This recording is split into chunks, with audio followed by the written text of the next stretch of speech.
FKA Twigs. Please, let's talk about FKA Twigs and this new album, Eusexua. I finally got around to listening to it today, and my initial reaction to it was, it's very unlike the visuals and the activations that she was doing prior to this album dropping. Because I felt like I saw FKA Twigs everywhere when it comes to clubs. She was dressing in a very club friendly way. She was going to all the clubs that I generally kind of attend and go to. She was specifically going to clubs that played like techno music, clubs that were more, skewed in towards the kind of queer, LGBTQ gay type of scene, more of the techno scene. And the way that she was dressing made me think automatically that this album was going to be more dance music infused. Well, when I listened to it, I quickly realized that's not the case.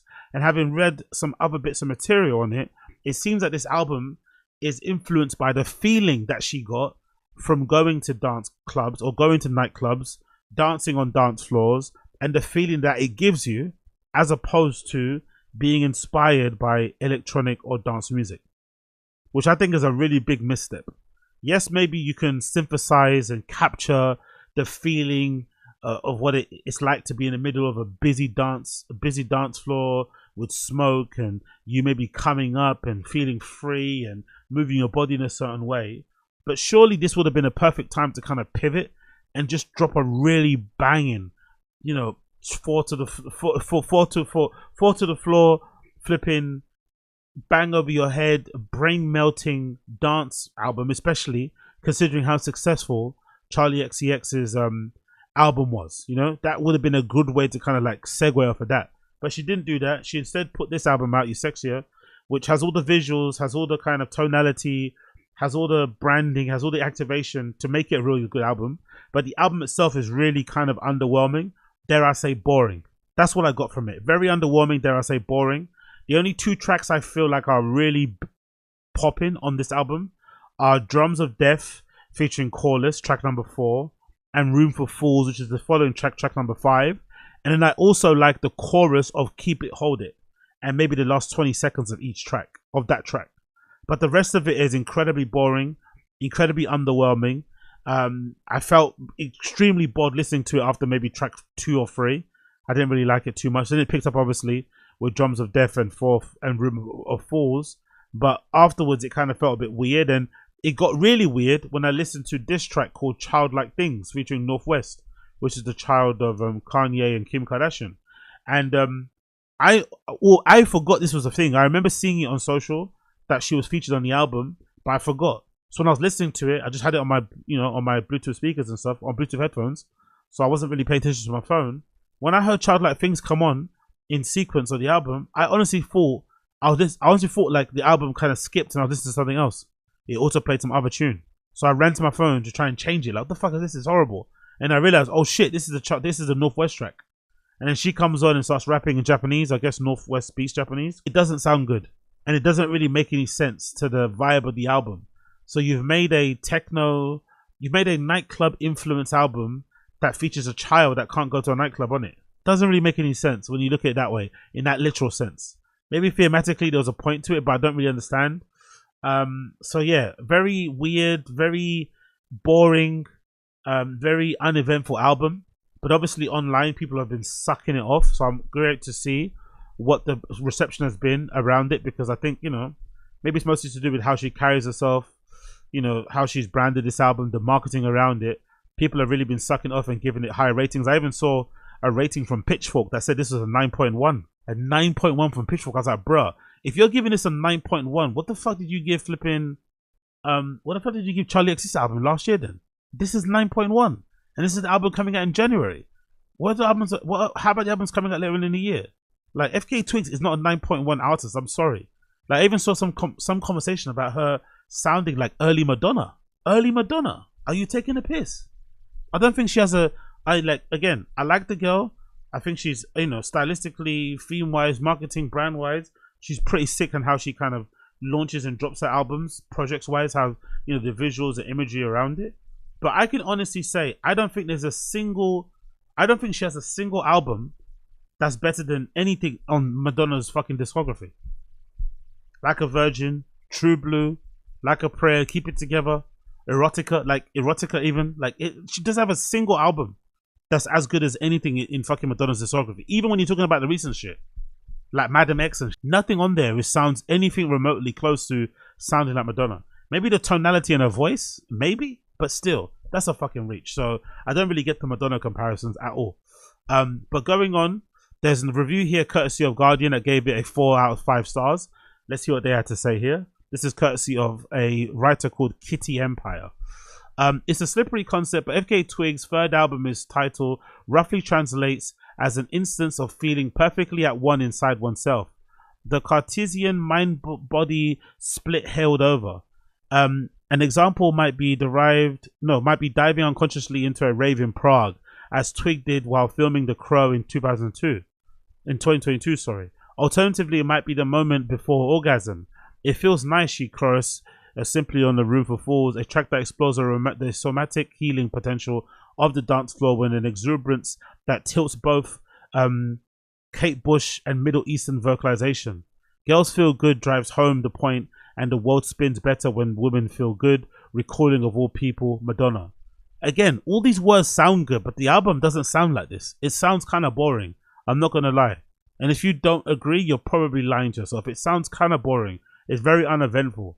It doesn't really go anywhere. It kind of meanders along, really, in my opinion. Anyway, continuing on. FK Twigs has long operated as a bleeding edge of left field digital musicianship, which with incursions into the mainstream, reminding fans she could do pop if she wanted to. Eusexua is one of those instances writ large where Larnley Electronics in collaboration with producer Corliss remind you of her outsider status while the tunes sing out. The hymn to anonymous encounters, Perfect Stranger, is club pop powered by the little two-step syncopation, while more minimal emotional track like Keep It, Hold It contains explicit advice for how to get through hard feelings, which I think is one of the better tracks on there. But again, I think the chorus is the best bit. I think the verses, I don't really like her voice on them. I think if she was keep the same sort of the same sort of cadence, the same sort of rhyming scheme as the chorus in the verses, I think I would have liked it more. But overall, very, very underwhelming. But yeah, this got a 4 out of 10. This got a 4 out of 5 stars, courtesy of Guardian. And if you go on her social media, on her Instagram, like I said, if you listen to the album, I don't think anything featured on the album sounds like what her Instagram feed looks like in the run-up of this dropping. She was in nightclubs, looking amazing, just absolutely giving everything that needed to be given in terms of the vibe. Like, even this sort of stuff, like, what does this have to do with the album? Personally, I don't think there's any correlation to what we're seeing here on screen, which is her in a nightclub somewhere in an amazing outfit, moving in a very sensual way, very free, very symbiotic way, you know, with red light all around her and stuff. But the album doesn't sound like, it doesn't punch you over the head, doesn't really give you anything. It's kind of boring, not gonna lie. Like, even this visual, look how amazing this visual is with how her body looks and stuff, and how flexible she seems to be everywhere. Like, even this album cover is incredibly hard, to be completely honest. How angular her face is, the piercings, all this stuff, it looks fucking sick. But then the album is very, very, very, very boring. Like, I can't like stress how bored I was listening to it. I couldn't believe what I was listening to. I was like, hey, is this the same album that everyone's talking about, everyone's hyping on social media and acting like this is the second coming? This is not better than Charlie XCX's album. I don't care. This is not better than it. It doesn't even come close. And that album, I felt like, was less about the imagery, less about the activations around it, and more about the quality of the work. And this album isn't like that at all in the slightest. It's just very, very, very, very, very ordinary in my opinion. I can't deny how ordinary this album feels like to me. But again, maybe I'm in the wrong. Maybe I'm just not seeing it for what it actually is, and maybe there's more to it that I'm kind of missing out at the current moment, but I can't see it. I really can't see what everyone else is seeing. Honestly, cannot see. Also, really curious to see how she plays the album live. Yeah, me too. There's not much dancing on this album as well. It's not a very dance-friendly album, I don't think. I think the album will grow on you after a couple of listens. No, I don't think so, brother. Agree to that. Pitchfork review is too high. FK is literally just a definition of we don't know what it is, but it's provocative. That's a really good point. Big up Brent, big up Breland. FK's literal definition of we don't know what it is, but it's provocative.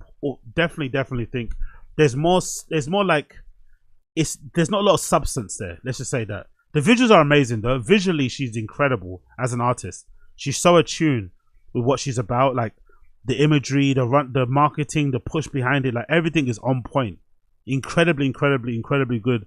Like whoever her creative director is, whether it's herself or somebody that she works with, her team are on point. She never seems to be in situations that she doesn't need to be in. She always carries herself in a very particular way, very on point in that regard. But in terms of the music itself, me not like it. Me not like it at all. I think it's very ordinary personally. And of course, if you search her on social, you'll see some other posts on here again telling you what I said earlier about the visuals not really matching up to the quality of the album. Like some of this stuff, like look what she's wearing here. Look how amazing she looks in this picture, where she seems to have what looks like a metal bikini on. It seems that she's wearing some sort of like metal bikini that looks like it could be a sculpture from like Zaha Hadid. Looks like she's wearing a literal bikini sculpture. It's like a bit metal band, a sheet metal that's like wrapped around her breast, and part of that is also wrapped around her you know, her underparts as well. She's got this amazing spiral markings and carvings on her forehead and around her chest. This great like dreadlocks hairstyle running around her, like just incredible when it comes to the boots. Look like the Rick Owen boots as well. All this stuff is great visually, so stunning, but the album itself does not look like how she looks, you know.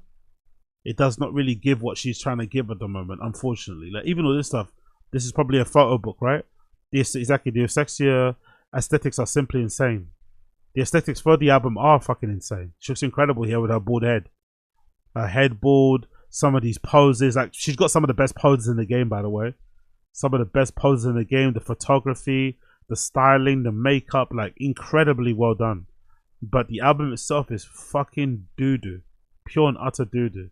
Some of the memes that have come out from it as well have been pretty funny and cool. I'm not really too mad at it either. Some of the interviews, activations, she's been wearing some cool stuff. Like Janko Ferrer's shades in the music video Striptease, someone says here.